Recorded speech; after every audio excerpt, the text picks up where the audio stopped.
Start करते हैं reproduction in plants के पार्ट 2 से, जिसमें हम लोग पढ़ने वाले हैं अबाउट बडिंग। सो इससे पहले के पार्ट में हम लोगों ने वेजिटेटिव प्रोपगेशन देखा था and we saw about asexual reproduction, right. ये भी एसेक्सुअल रिप्रोडक्शन का पार्ट है बट डिफरेंट है वेजिटेटिव प्रोपगेशन से। Budding, you have already learned about the tiny organisms like yeast can be seen only under a microscope। यानी कि आपने देखा होगा छोटे छोटे से ऑर्गेनिजम्स, आपने सुना होगा जो यीस्ट होते हैं वो आप माइक्रोस्कोप के अंडर देख सकते हो केवल। These grow and multiply every few hours if sufficient nutrients are made available to them। अगर उनको प्रॉपर सफिशिएंट जरूरत के जितना न्यूट्रिएंट मिलेगा तो वो ग्रो होते रहते हैं, ठीक है। थोड़े थोड़े टाइम में मल्टीप्लाई होते रहते हैं। उनके केस में मल्टीप्लाई इसलिए बोलते हैं, एक ऑर्गेनिज्म है सिंगल सेल, वो बढ़ रहा है बढ़ रहा है बढ़ रहा है बढ़ रहा है तो मल्टीप्लाई ही होगा ना। Remember that yeast is a single cell organism. आपको ये ध्यान रखना है कि जो यीस्ट है वो सिंगल सेल ऑर्गेनिज्म है। तो यीस्ट भी बोलते हैं, यीस्ट नहीं, वैसे मोस्टली यीस्ट बोलते हैं। Let me see how they reproduce. अब हमें देखना है कि वो रिप्रोड्यूस कैसे करते हैं। Take a piece of yeast cake और yeast powder from a bakery और अ केमिस्ट शॉप। आपको ईस्ट पाउडर या फिर ईस्ट केक मिल जाएगा केमिस्ट शॉप से, बेकरी से। एक्चुअली उसका यूज बहुत जगह पे होता है, इसलिए ये कमर्शियली मिलता है, अवेलेबल है। Take a pinch of yeast and place it in a container with some water. थोड़ा सा ईस्ट लेना है, उसको जो पानी से भरा कंटेनर है उसमें डाल देना है। Add a spoonful of sugar and shake to dissolve it. अब आपको क्या करना है, थोड़ा चम्मच भर शुगर लेना है, चीनी लेना है और उसको अच्छे से शेक करना है ताकि वो मिल जाए। Keep it in the warm part of a room. After an hour, put a drop of this liquid on a glass slide and observe under the microscope। थोड़ा सा गर्म जगह जो हो रूम में, ऐसा नहीं कि गैस पे, बट जहां आपको पता है कि बहुत ठंडा नहीं है, थोड़ा गर्म पार्ट है, वहां पे इसको रख दो। 1 घंटे के बाद आप क्या करोगे, put a drop of this liquid on a glass slide. आप इसको एक बूंद को कहाँ डालोगे, ग्लास स्लाइड पे डालोगे और ऑब्जर्व करोगे माइक्रोस्कोप के under. What do you observe? आपने क्या चीज ऑब्जर्व करी? You may see the formation of new yeast cells। यानी जहां पहले कुछ yeast cells थे, अब आप नोटिस करोगे कि यहाँ पे नए yeast cell आ चुके हैं, ठीक है। Now ये हमने क्यों शो किया, हमने ये देखा कि कितनी जल्दी जो यीस्ट होता है वो रिप्रोड्यूस कर लेता है, अपने आप को मल्टीप्लाई कर लेता है। नाउ अब इसको समझते हैं, इसका स्ट्रक्चर समझने की कोशिश करते हैं। ये आपका यीस्ट सेल है, राइट। ये डेवलपिंग बड है क्योंकि नाम ही प्रोसेस का बडिंग है, तो यानी बड डेवलप होगा। ये आपका जो पोर्शन है यहाँ पे बड डेवलप हुआ, उसके बाद थोड़ा सा निकला था, यहाँ पूरा बड डेवलप हो चुका है। And in this way, in this similar way, आपकी पूरी बर्ड्स की चेन बन गई। लाइक आप you can see a chain, पूरी की पूरी चेन डेवलप हो चुकी है, राइट। उसके बाद the small bulb like projection coming out from the E cell is called a bud. यानी कि छोटा सा बल्ब जैसा जो प्रोजेक्शन आपको देखने को मिल रहा है, जो इसमें से बाहर निकल रहा है, उसको हम लोग बड बोलते हैं। The bud gradually grows and get detached from the parent cell and forms a new yeast cell. जो बड क्या होता है, पहले तो ये ग्रो कर रहा है, अब तो ये ग्रो कर रहा है, कुछ टाइम बाद जाके क्या होगा, ये पेरेंट से अलग हो जाएगा, ठीक है। हम लोग भी तो होता है, जब हमारी पढ़ाई होती है हम लोग अलग हो जाते हैं पेरेंट से किसी भी रीजन से। तो सेम वे यहाँ पे क्या हुआ, अब उसको ग्रोथ हो चुकी है उसकी पूरी, अब वो इंडिपेंडेंट हो चुका है तो वो अलग हो रहा है। The new yeast cell grows, matures and produce more yeast cells। ये जो नया yeast है वो भी धीरे धीरे ग्रो करेगा, मेच्योर होगा और वो नए yeast cell को प्रोड्यूस करेगा। Sometimes another bud arise from the bud forming a chain of bud। कई बार जो चेन है उसमें से एक और बर्ड निकल आता है। If this process continues, a large number of yeast cells are produced in a short time। जब हम देख रहे हैं कि जो पूरी चेन प्रोड्यूस हो रही है उसमें नए नए नए नए बर्ड निकले जा रहे हैं, तो उसमें उसकी वजह से क्या होता है, बहुत कम टाइम के अंदर ही प्रॉपर अच्छे खासे मतलब ईस्ट सेल प्रोड्यूस हो जाते हैं, right. So that was all about budding. Budding को याद रखने का सबसे अच्छा तरीका है, आप याद रख लो कि ये बड है, ठीक है। बडिंग मतलब बड प्रोड्यूस होंगे, तो बड प्रोड्यूस किस में होते हैं, ईस्ट में होते हैं, और भी चीजें होती हैं, बट अभी just let's stick with this example. Now fragmentation पढ़ते हैं। फ्रेगमेंटेशन का एक सिंपल सा मतलब बताती हूँ। फ्रेगमेंटेशन का मतलब होता है टुकड़ा होना, टूटना, ठीक है। अब इसको किस तरह से हम देखेंगे, this is also a mode of asexual reproduction because no seed and nothing is involve.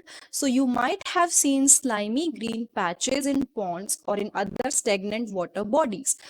आपने ग्रीन कलर के पैचेस देखे होंगे पॉन्ड्स के अंदर या फिर स्टेगनेंट वाटर बॉडीज, मतलब कि जो बिल्कुल रुकी हुई वाटर बॉडीज होती हैं जहाँ पे पानी स्थिर होता है, it's not moving, it's not in river. River में कभी भी एकदम से ग्रीन पैचेस नहीं दिखेंगे। If you want to see some green patches you can look at pond और लेक जहाँ पे water is stagnant, it's not moving. These are the algae. ये क्या है? ये एल्गी होती हैं। When water and nutrients are available, algae grow and multiply rapidly by fragmentation। जब पानी और nutrients available होते हैं तो algae धीरे धीरे grow करती है और multiply करती है by fragmentation, right? And algae breaks up into two or more fragment। जो algae होती है धीरे धीरे वो दो या दो से ज्यादा fragment में break हो जाती है, मतलब टुकड़ों में। अगर इतना बड़ा पीस है, छोटे छोटे पीसेस में वो कन्वर्ट हो जाता है। These fragments और pieces grow into new individual। ये जो fragments हैं, जो pieces हैं, ये नए individual में अपने आप एक नया individual बन जाते हैं। This process continues and they cover a large area in a short period of time। तो वहां पे क्या हुआ, कम टाइम के अंदर ही पूरे में ये फैल गया, ठीक है। तो एल्गी वगैरह आप देखोगे बहुत आराम से ये लोग मतलब पानी में फैल जाते हैं just because of this whole thing. Now आप देखो फ्रेगमेंटेशन में चीज दे रखी है, पार्ट दिखा रखा है एंड देन उसको दिखा रखा है कि किस तरह वो फ्रेगमेंट हो गया यानी डिवाइड हो गया, राइट। सो ये हम लोगों ने पढ़ लिया अबाउट फ्रेगमेंटेशन, जिसमें कोई भी पार्ट था वो टुकड़े हो गया, ठीक है। Now just a minute, right? So we will also cover spore formation in this particular topic। बहुत hard नहीं है, asexual में तो बहुत ही easy है, ज़्यादा डिटेल में पढ़ना ही नहीं है। So spore formation in chapter 1 you learn that the fungi on bread peas grow from spores which are present in the air। आपको एक एग्जाम्पल हमने पढ़ा भी है कि अगर आप क्या कहते हैं ब्रेड को छोड़ दो, ठीक है, बारिश का मौसम है नहीं भी है और थोड़ा सा वार्म एंड ह्यूमिड मतलब इन्वायरमेंट हो रखा है, तो कुछ टाइम बाद you will see a green kind of flare on the bread. कुछ ग्रीन ग्रीन दिखेगा जिसको फंगस बोलते हो, आप बोलते हो खराब हो गई है, तो खराब भी होती है बट उसको फंगस बोलते हैं। दैट इज फंजाई जो होती है वो ग्रो कर जाती है। I think pronunciation might be different for you people, sometime people say कि ये प्रोनाउंसिएशन नहीं होती। So let's stick to our pronunciation. Repeat activity 1.2 observe the spores in the cotton like mesh on the bread। अब आपको क्या करना है, आपको कोई एक्टिविटी रिपीट करनी है, ब्रेड को छोड़ देना है कुछ टाइम के लिए, बच के बस मम्मी से डांटनी पिटनी चाहिए। सो आप क्या करोगे, ब्रेड को छोड़ दोगे, उसके बाद यू विल सी कि वहां पे क्या होगा, स्पोर्स आ गए हैं, ठीक है। When spores are release they keep floating in the air. Spores क्या करते हैं, वो हवा में ही रहते हैं जब कहीं से भी। अब ऐसा तो नहीं है कि घर में कहाँ से आ गई, बेसिकली होते हैं हवा में वो, ठीक है, हमारी बॉडी में एंटर नहीं करते, but when they get suitable environment then they start growing. So as they are very light they can cover long distances. क्योंकि वो बहुत ही लाइट होते हैं, हल्के होते हैं, तो वो लॉन्ग डिस्टेंस कवर इजीली कर लेते हैं। Spores are asexual reproductive bodies। Each spores is covered by a hard protective coat to withstand unfavorable condition such as high temperature and low humidity। देखो सबसे पहली चीज जो समझनी है, क्या होते हैं spores, asexual reproductive body, obviously sexual नहीं है, only one parent is involved। second thing, जो स्पोर्स होते हैं वो एक हार्ड प्रोटेक्टिव कोट से कवर्ड होते हैं। स्पोर के आसपास एक हार्ड प्रोटेक्टिव कोट होती है जो अनफेवरेबल कंडीशन, सी हर टाइम स्पोर्ट्स के लिए फेवरेबल कंडीशन नहीं है, इट्स नॉट मैंडेटरी कि हर बार वार्म ह्यूमिड प्लस थोड़ा पानी गीला इन्वायरमेंट मिलेगा। सो अनफेवरेबल कंडीशन में खुद को प्रोटेक्ट करने के लिए, जैसे कि अब उनके लिए high temperature and low humidity. Low humidity आप समझ गए होंगे, जब ज्यादा पानी नहीं होता, ठीक है।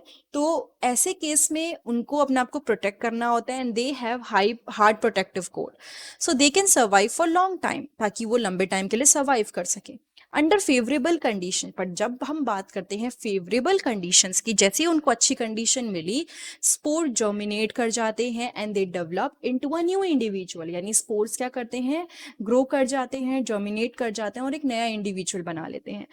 Plants such as moss and ferns also reproduce by means of spores। ठीक है, हमने पढ़ लिया कि ये जो तो पूरे के पूरे हमने देखा फंगस है, ये स्पोर्स फॉर्मेशन से बनती है, लेकिन उसके अलावा देयर आर मेनी मोर, जैसे कि लिखा है मॉस और फर्न्स जो हैं वो भी स्पोर्ट्स के थ्रू प्रोड्यूस करते हैं। एक डायग्राम और है, समझ लेते हैं। ये स्ट्रक्चर है उसका, ठीक है, इस पे हाइफा लिखा है, ये स्पोरेंजियम है, इसके अंदर स्पोर्स होते हैं, ठीक है।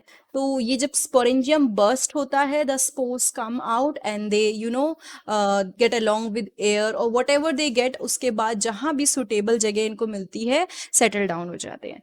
I think this point is clear. In the next part we are going to study sexual reproduction, but for now we are going to study budding, fragmentation. ये क्लियर हो गया होगा? कोई भी डाउट है आप नीचे मुझे कमेंट कर दीजिए। आई थिंक इससे पहले का पार्ट भी आपको नीचे मिल जाएगा, मैं पेस्ट कर दूंगी डिस्क्रिप्शन बॉक्स पे वरना कमेंट बॉक्स में। अगर ये वीडियो अच्छी लगी है तो लाइक, कमेंट, सब्सक्राइब और शेयर करना ही करना है, ओके। और अगर आपको 7th क्लास के 8th 9th के और चैप्टर्स देखने हैं, मेरे चैनल पे जाइए, वहां पे प्लेलिस्ट बना रखी है मैंने क्लास के अकॉर्डिंग, जो भी सब्जेक्ट और आप चैप्टर देखना चाहते हो वहां पे मिल जाएगा, तो वो आप चेक कर सकते हो। Thank you so much.